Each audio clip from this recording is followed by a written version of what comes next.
Hi my little goblins, welcome back to my channel. It's Remy and Happy New Year. It is the new year. Hello.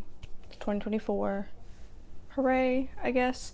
So I plan to do a bunch of videos and like to do Bookmas or whatever, like at last minute, and I had all these videos planned out and I was starting to film a lot of them. And then I quickly realized that I was not going to be able to do that or achieve that the way I wanted to, because I was ahead of my videos as I was making them, and then I realized I just wasn't going to be able to do that. I had some things, personal things happen, and also holidays and all that other stuff, so I decided just to do like a video every other, like twice a week, like 2 videos a week. I'd cut some videos out, and then some more things happened and I couldn't achieve those videos, so I ended up just not doing any more videos for the holidays.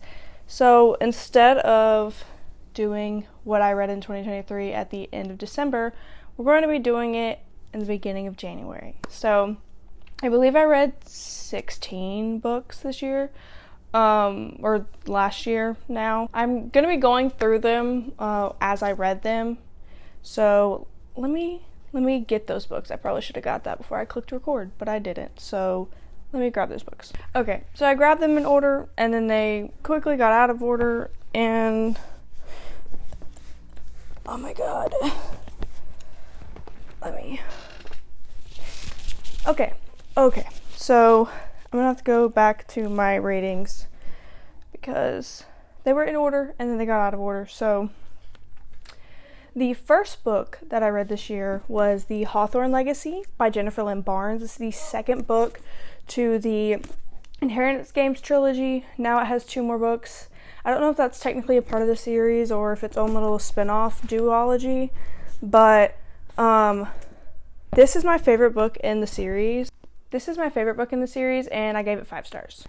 And then I read ACOTAR, A Court of Thorns and Roses by Sarah J. Maas. This is an extremely popular series, and so I decided to start reading it, and I fell in love with this book. This first book in the series is supposed to be a Beauty and Beast retelling, and I really saw that in this book, and I really actually loved that. But I gave this book 6 stars. I was so in love with it. If you want to see me reading it and my reactions, you can go to my reading vlog. It's spoilers, so if you have not read this book, I don't recommend watching that video. But if you love romance, fantasy, high stakes, fae, then you will love this book and this series. So I didn't read a lot this year, so those are the first 2 books that I read in January. So in February, I started the Addicted Sash Kelly sister series. So I had Addicted to You by Krista and Beck and Richie, and I gave this book 4 stars. I did not like the first book. I didn't like the characters that much at first, but they're not supposed to be likable because they are addicts, so you kind of see them grow a little bit throughout this book, and then, oh my god, the series is so good. I'm on the 3rd book right now, and why do I have 1 tab in here? Oh, I think I was gonna start annotating this, and then I didn't, so I decided not to annotate any of the books in the series, but I do sometimes will like mark things with my pen, but I won't tab anything. But the first book I wasn't the biggest fan of, so I gave it 4 stars. It was originally going to be 3 stars, but the ending really sold it for me to make it a 4. So I highly recommend Childhood Friends to Lovers, Fake Dating, and yeah. This series has a lot of character development if that's something you're interested in and are into, so yeah. And how did this get all the way down here? How did this happen? The second and last book that I read in February was Love in the Time of Serial Killers by Alicia Thompson. She is a girl who loves true crime. She works, I can't remember her job, but she had to like review like cold cases and like write an article on it or something, I think. But she is convinced that her neighbor is a serial killer, and I gave this a 4.5 stars. I really love this book. I love the author. She's so cool.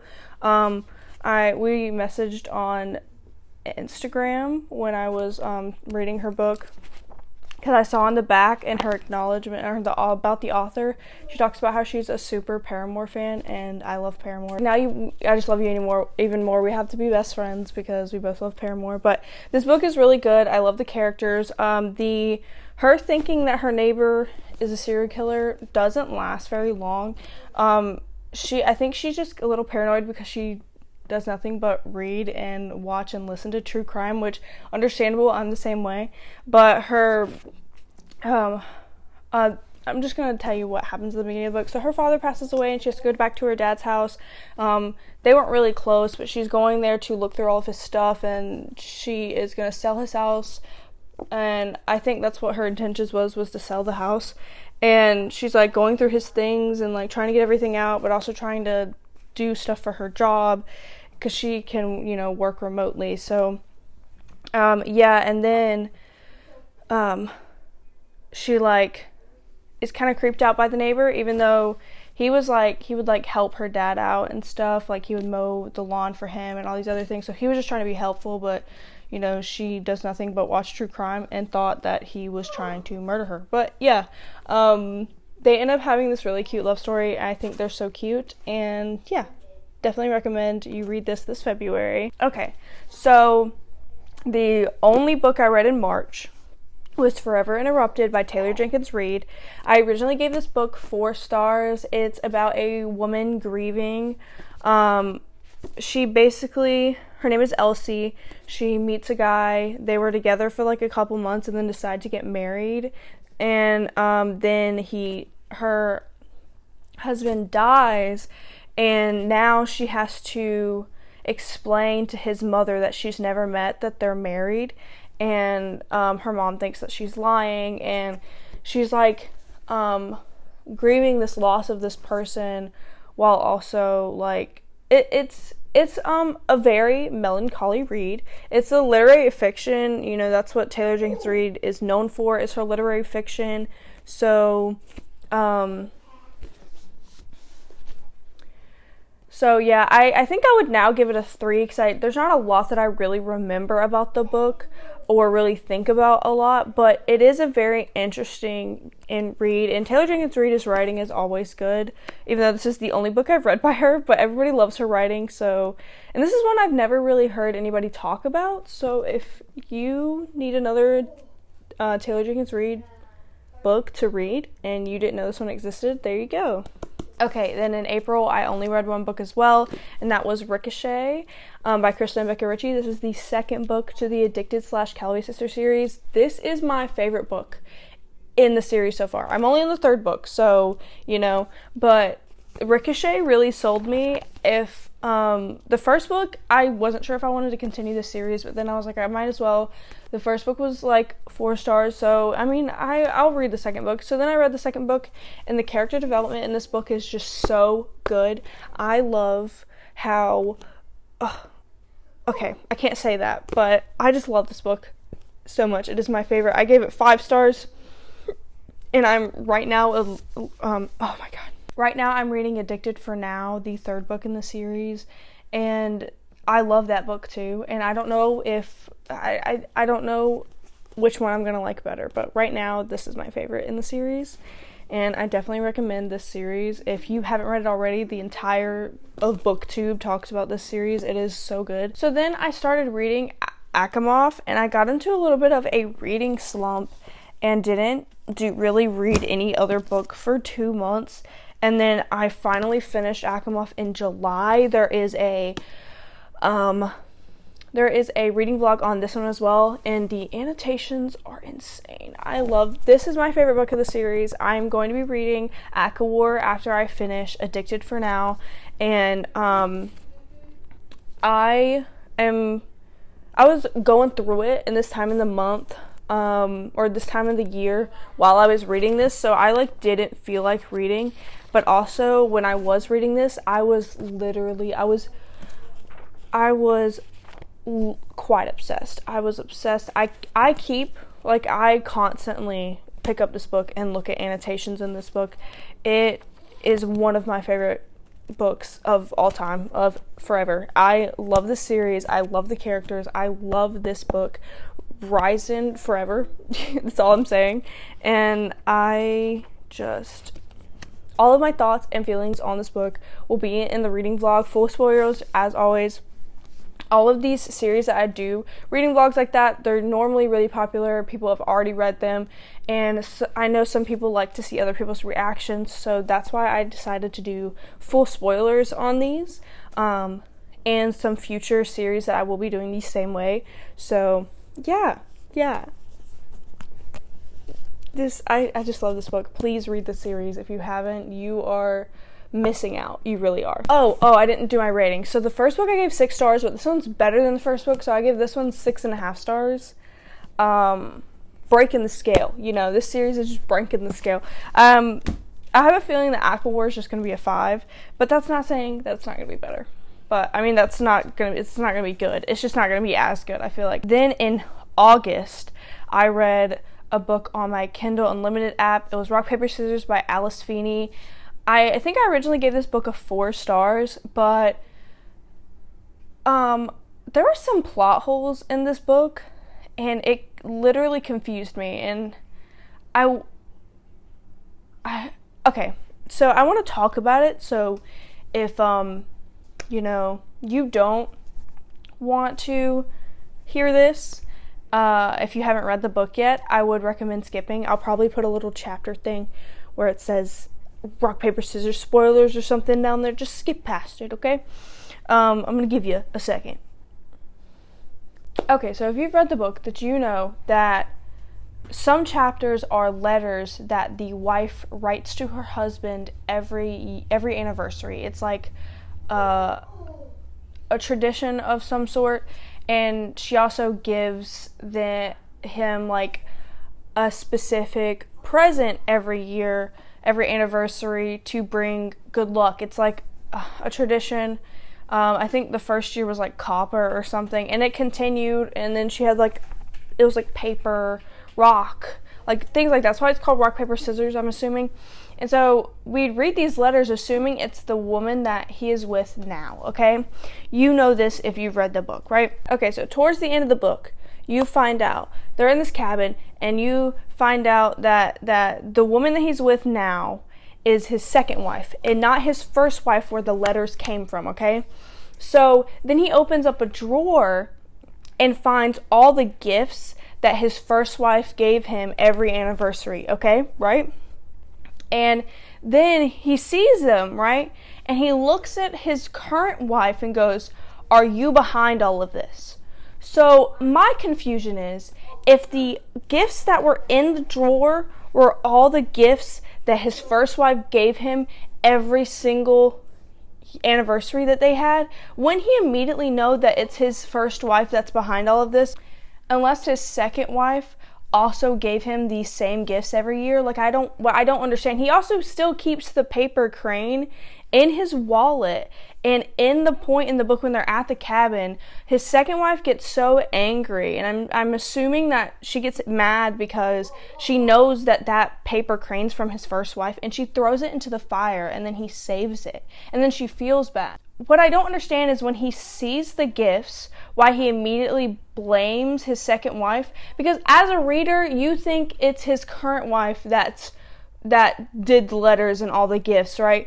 But as the character, he knows that he has a second wife, and he knows that his first wife gave him those gifts, right? So I feel like the only reason why he blamed his second wife in that moment was to keep confusing the reader, but in reality, he would know that those gifts are from his first wife, right?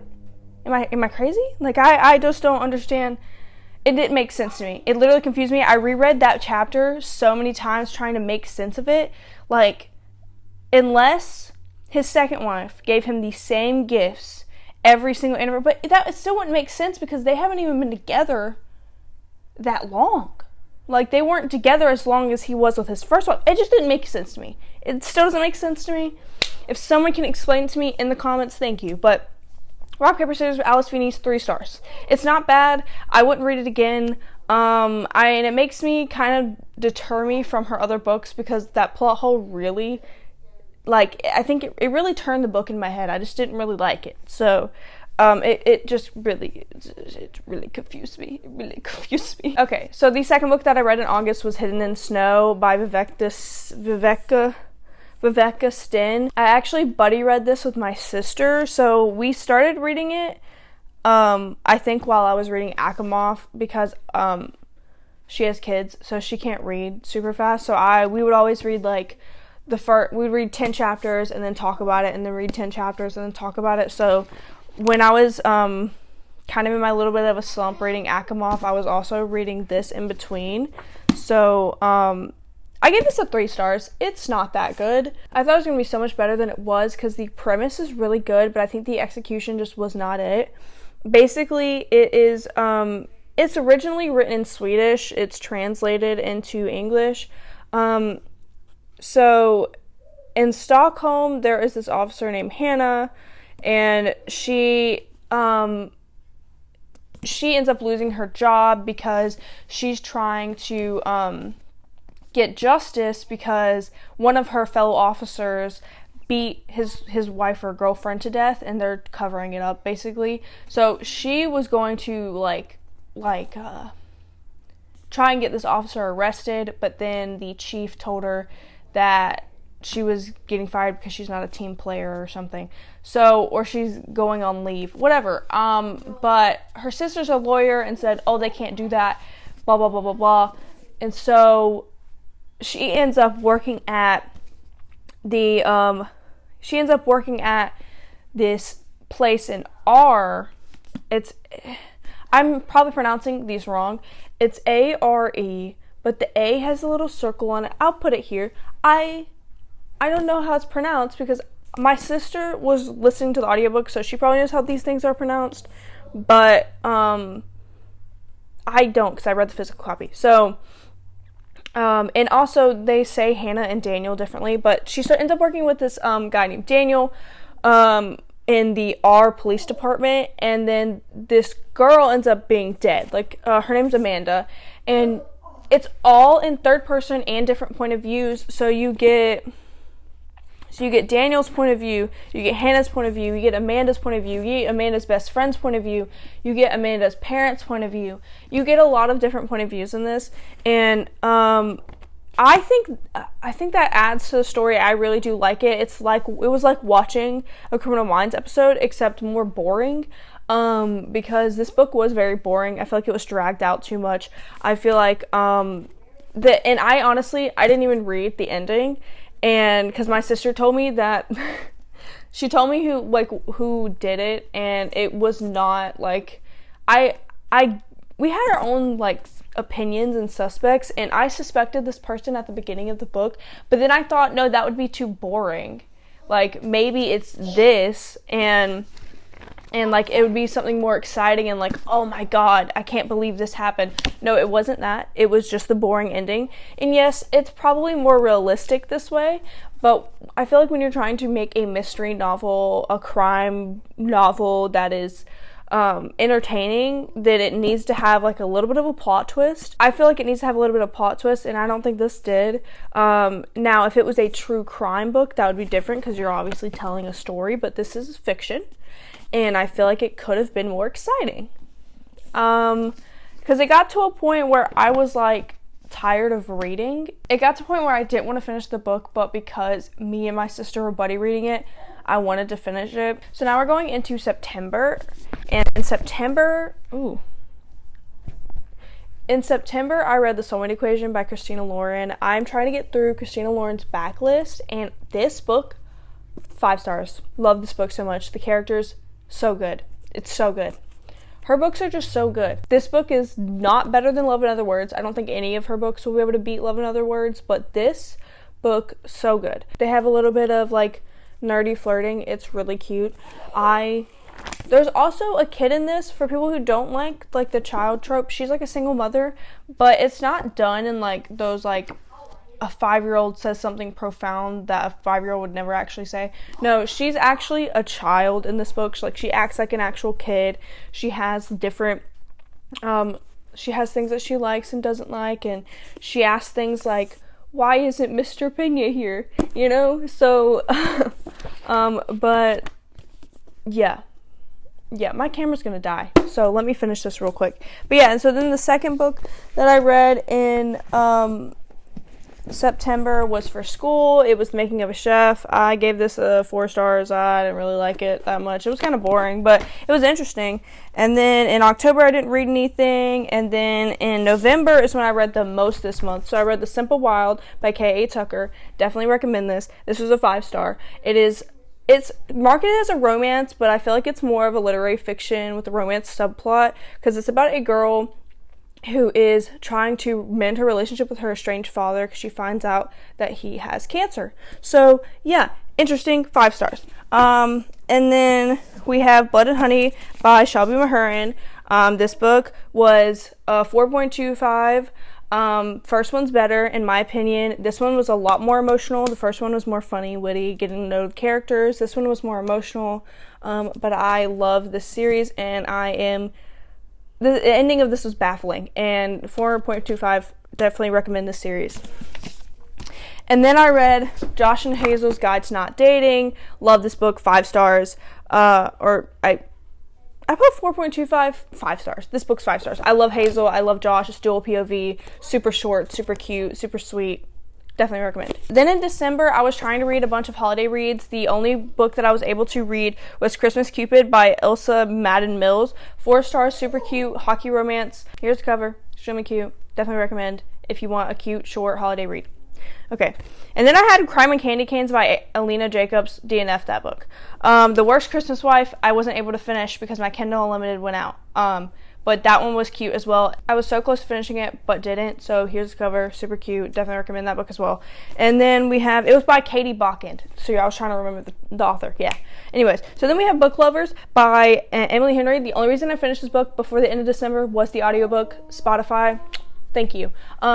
This book is so good. Audiobook, definitely recommend. Audiobook on Spotify, definitely recommend. This book was a 5 stars. Okay, definitely recommend this. 5 stars. Camera stopped, so I had to redo this. But yeah, anyways, that is all the books I read in 2023. My camera's about to die, so I'm going to try and do this really quick. Hope you guys have a great week. I'm going to be posting 2 videos this week, so don't worry, you're going to get them. Yeah, have a great week. Comment, like, share, subscribe, all the other things. Yeah. Deuces. Bye. Let me do a thumbnail really fast. Okay, I'm just going to do half the books because, oh shit. Okay, I'll hand this to you. My books. You go.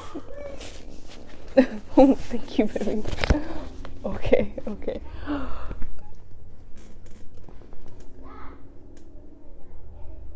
You're so cute. I don't know how my face looks because I'm blurry because I don't have my glasses on. That's good. Okay. Oh my god.